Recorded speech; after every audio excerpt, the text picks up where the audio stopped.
গাছ পরে যাবে নিতেছে, জাবদুল্লাহ ধরে রাখতে পারতেছে না, কয়েকটা নাটি এনে গাছ ঠেকনা দিয়ে থুয়ে দেয়। তারপরে গাছের চলটা এনে গাছে নাগা দেয়।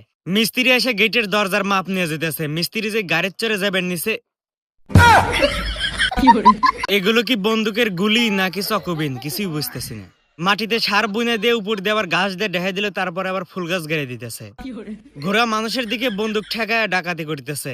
দুই গাড়ি একসাথে জোড়া নাগা যাবেন নিছিল। প্রথম গাড়ি যেই জোরে টান দিছে, বেকুদে মাটি তুলে টাকির উপরে দিতেছে। বেকুর আবার মাঝে মধ্যে খিদে নাগলি মাটিও কামড়া কামড়া খায়ালায়। এই দুই পেঙ্গুইন বড় বড় দুটো তরমুজ চুরি হয়ে নিয়ে যেতেছে। যে স্পিডে গাড়ি গেছে, মানুষজনের প্যান হুদ্দ খুলে যাচ্ছে। ব্যাংকের গাড়ির সামনে দিয়ে চলে গেছে, ব্যাংকের গাড়ির ছাদ হুদ্দ উড়ে গেছে। এই মুরগিটির রাতের বেলা এখানে ঘুম পারে, সকাল আর হাতে হাতে ডাক দিয়ে সবের ঘুম ভাঙ্গায়। কচ্ছপ খুব স্পিডে গাড়ি আসা দেখে জামা খুলে বাড়া চলে আসে। জামার ওতে কচ্ছপ পলাইছে। আনার সিমেন্ট একটু খোটা গেড়ে যে দড়ি বানবেন নিচে, জাবদুল্লাহ দড়িও খেলাইছে, আনার সিমেন্টের জুতাও খেলাইছে। পায়ের নখ বের হয়ে গেছে, সোজা বানাই। জাবদুল্লাহ খালি হুয়ে থেকে বই পড়তেছে, আর আর ব্যাগটি বন্দুক সমানে খালি গুলি হইতেছে।